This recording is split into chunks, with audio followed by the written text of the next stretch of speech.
if there are some kind of short-circuiting the system or something which is known but is willfully concealed from the eyes of others, then so be it. So that's the reason why you are seeing some of these people do these kind of things which finally get amplified or get notified in the media, in the sense that people come to know that these are not people with whom one would normally be desirous of being associated. But then the situation is that you need a candidate who has a winnability factor attached to him. So be it whether he's got criminal charges slapped against him or not. But if he is able to bring about the winnability factor, that seems to be the more overriding criteria at this point of time. Remember, as I said a little bit earlier, there are people in the Saffron Party itself who have a not so desirable record. They have criminal cases filed against themselves, and they are still getting nominated. In fact, they have been not just nominated, they filed in their papers, and they are very actively campaigning. So it raises a lot of questions as to what should the approach to these kind of candidates be as far as the Indian voter is concerned. He has got the final say, in the sense that it is a single vote, no doubt, but collectively that single vote can move mountains. And if we decide, or the voters decide, to vote in favor of a particular candidate and not vote in favor of a person who's got a criminal background, or who's seen associating or supporting or getting support from people with a not so desirable social background, then they can clearly avoid them, Nolan. Now, Varun, this rowdy sheeter has been taken into preventive custody by the Shivajinagar police. What action will be taken or can be taken against the candidate and the other leaders over there? Nolan, at this point of time, it remains to be seen what happens. Obviously, if the complaint has been filed with the Election Commission, they should be seized of the matter. It's very difficult to speculate what kind of action the Election Commission will be taken, but the Election Commission will definitely be keeping elections in its mind, and will try to ensure that things which kind of jeopardize, or things which could derail the process of electioneering, should not be encouraged, Nolan. Right, Arun, thank you very much for all those details. Well, moving on, H.D. Kumaraswamy's assets have once again come under the scanner. The head of the Congress legal cell, Dhananjay, has alleged that Kumaraswamy concealed information about his second wife, Radhika Kumaraswamy. He also stated that Kumaraswamy concealed his second marriage to the EC and has also failed to disclose the assets and liabilities of his second wife while filing the nomination to contest from Chikbalapura Lok Sabha constituency. Now, he has asked the Election Commission to disqualify him from the polls.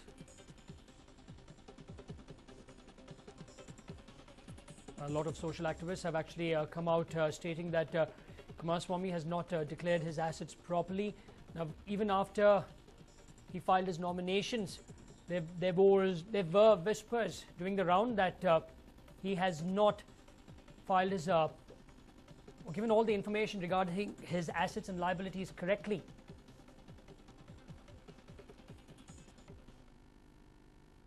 Now, just months after the infamous Ram Leela episode, Prema Kumari has joined the Congress. Prema Kumari shot to fame when she alleged that she had been having an affair with BJP leader Ram Das.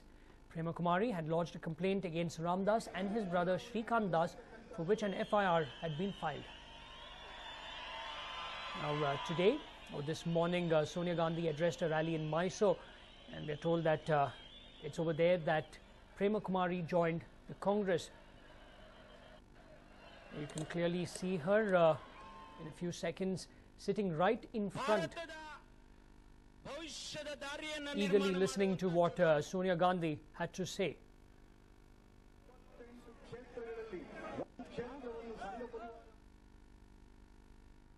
Now, the war of words between the BJP and Jnanapeeth awardees Anantamurthy and Girish Karnad continues. This time around, BJP has demanded that the writers' pictures in the BBMP office be covered up as they are openly campaigning for the Congress. BBMP office has pictures of all Jnanapeeth awardees in their office. And now the pictures have been covered till the elections are over.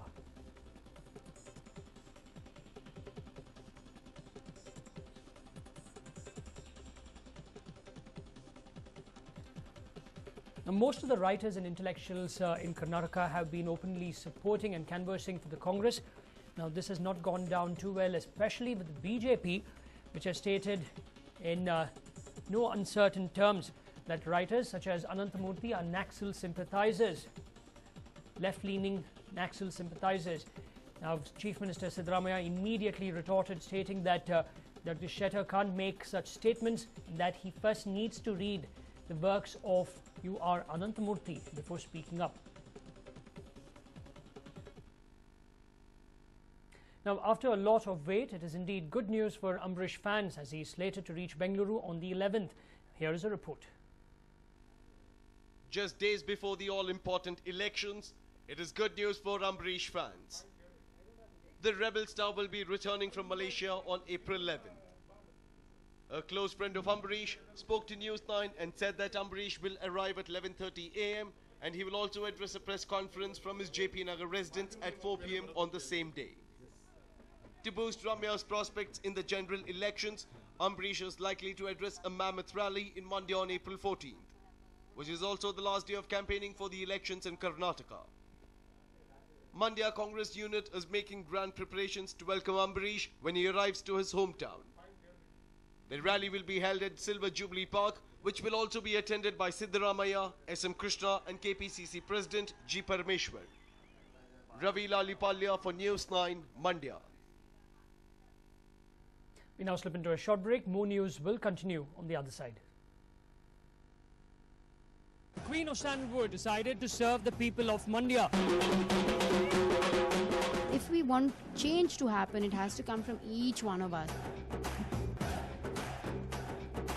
I love Mysore Park.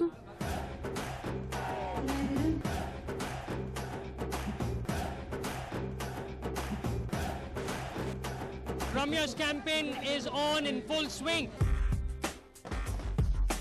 The boys were like going ballistic.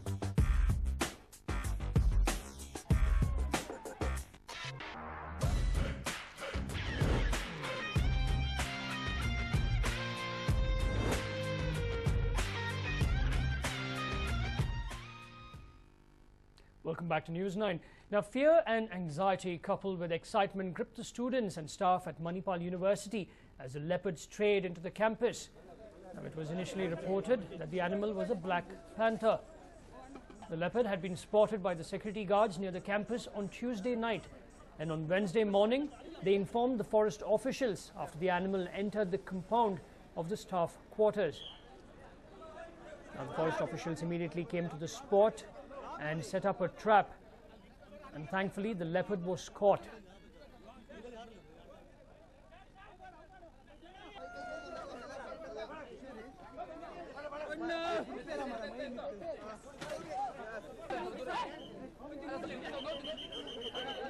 You can see a lot of students out there very eager to see this particular leopard, which had actually created a lot of scare in the Manipal campus, finally being caught by the forest department officials.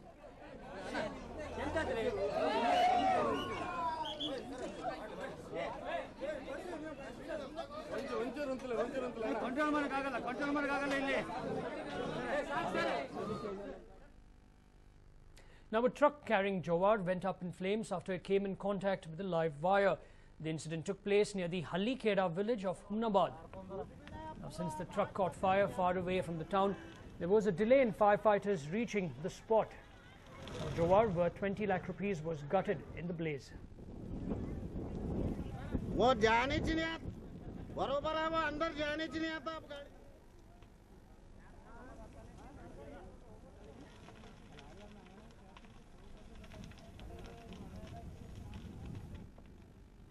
in fact, that's the truck that you can see completely ablaze. Now, the reason was that this incident took place out of town, so a few kilometers out of town, and it took the firefighters and the fire tenders to reach the spot at least a good half an hour. And by that time, not only the jowar but the entire truck was ablaze.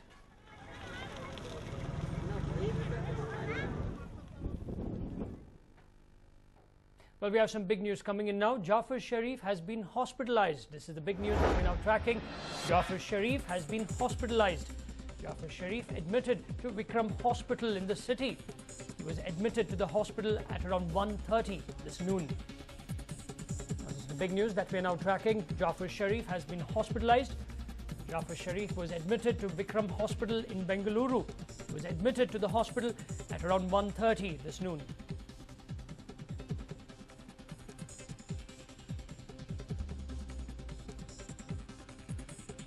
In fact, this is the big news that we are now tracking. Jafar Sharif has been hospitalized.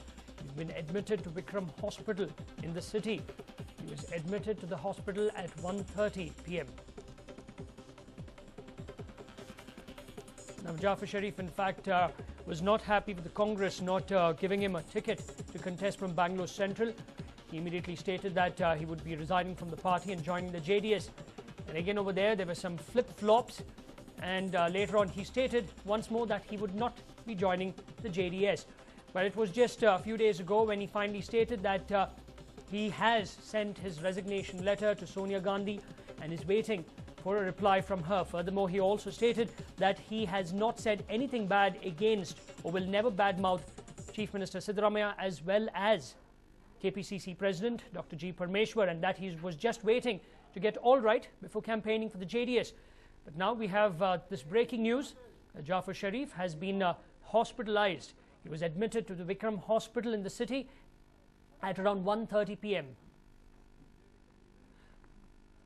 In fact, veteran Congress leader and former Union Minister Jafar Sharif, who was on a pilgrimage to Mecca and had kindled hopes among the JDS leaders that he would canvass for their candidates for the upcoming Lok Sabha election, has instead chosen to stay away from electoral politics. Now, Sharif, who had told the leaders on his return from the pilgrimage that he was not feeling well, suddenly left for Ooty in Tamil Nadu for rest and recuperation, indicating that he does not want to canvass for any political party. JDS leaders who had said that Sharif had promised them of support during campaigning have been taken aback by this unexpected development. At the same time, Sharif's move has brought cheers to the Congress camp, with even Congress candidate from Bangalore Central constituency, Rizwan Arshad, claiming that Sharif continues to be in Congress and that he would be invited soon to campaign for him. While it is unclear as to whether Jafar Sharif continues to be in the Congress, it is almost certain that he will not support the Third Front or the JDS during the ensuing Lok Sabha polls. Sharif, who had been identified with JDS leaders after he was denied a Congress ticket from Bangalore Central, had left for Mecca. It was earlier reported that he had faxed his resignation to Congress National President Sonia Gandhi from Mecca, but state Congress leaders continued to maintain that Sharif was still with them.